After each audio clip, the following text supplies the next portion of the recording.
Alright, here we go into game number 2. The barcode Venok Doc is Alastor from Team LDLC. And we'll be going into game number 2 on Belshire. Up at the, down at the bottom right hand side, our Blue Zerg player unable to take the victory in the previous set, despite some very valiant defense there. Was able to hold his opponent off for a little while, but unfortunately did still fall down in the end.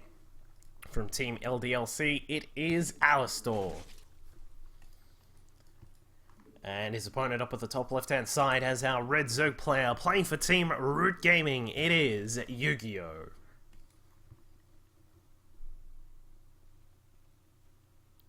Really?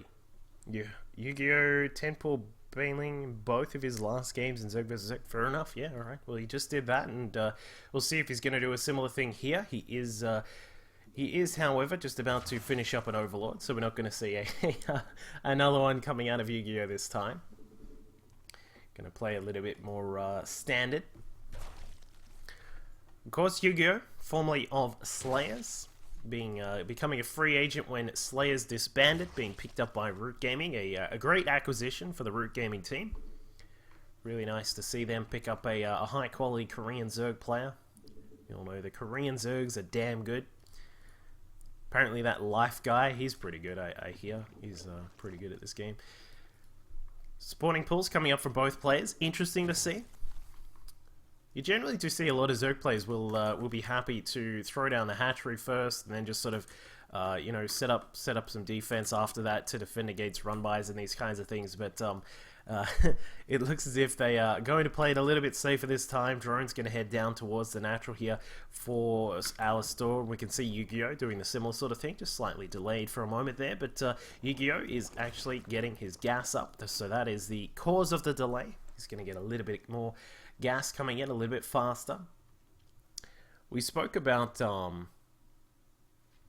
gasless Zerg play in one of the previous sets, and I'll be interested to see if either of, obviously Yugioh's not doing it, but perhaps Alastor might be going for that particular style. This gasless Zerg thing, which has been coming about, is a really interesting play. I believe it was Life who's been using it. I can't remember exactly, but you sort of it's interesting. It's kind of like playing a Protoss versus Zerg, where you're sort of relying on walling to stop anyone getting inside, while you're not actually getting any speed or anything like that. You get your gas a little bit later. You get like double gas, and then start up a Roach Warren and Evo chambers and upgrades and all these kinds of things.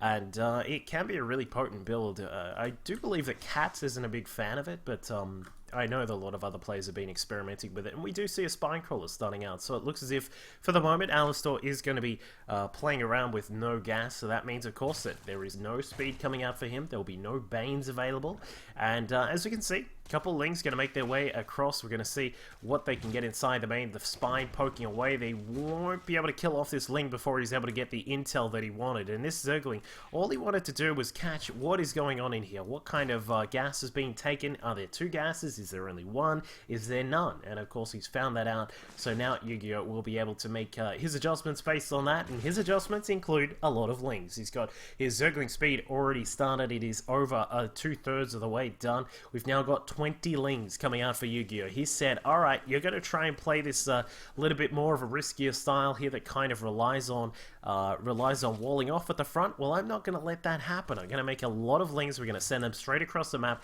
He is going to try and sort of dodge the Overlord vision of Alastor, and it looks as if, especially if this Overlord goes down, which it might in a second, it's sort of ducking and weaving, trying to get away from that Queen. It looks as if it will get away, but the Lings have already made their way across there, now slowly just making their path down the right-hand side of the map, and Yugioh is just going to try and take advantage of here. Lings now just diving their way inside, surrounding the Queen, surrounding the Spinecrawler here.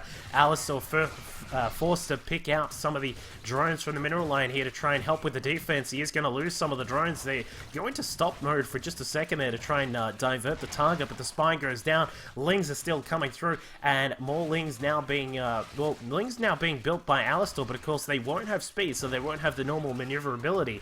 But as we can see, quite a few workers are being killed off by Yugioh. Very nice little capture by him. So he's been able to get a little bit of a kill going on, not only killing a queen, but also killing off the spine, quite a few of those drones, and it has given him a really decent drone lead right now. We can see he is currently up to a total of 31 drones at this point. His opponent sitting on 28 drones.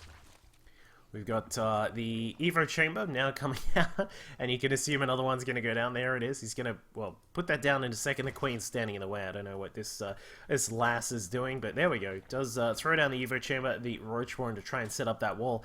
And now Yugioh is just going to try and, well, he's just going to try and come back through a straight counterattack right now.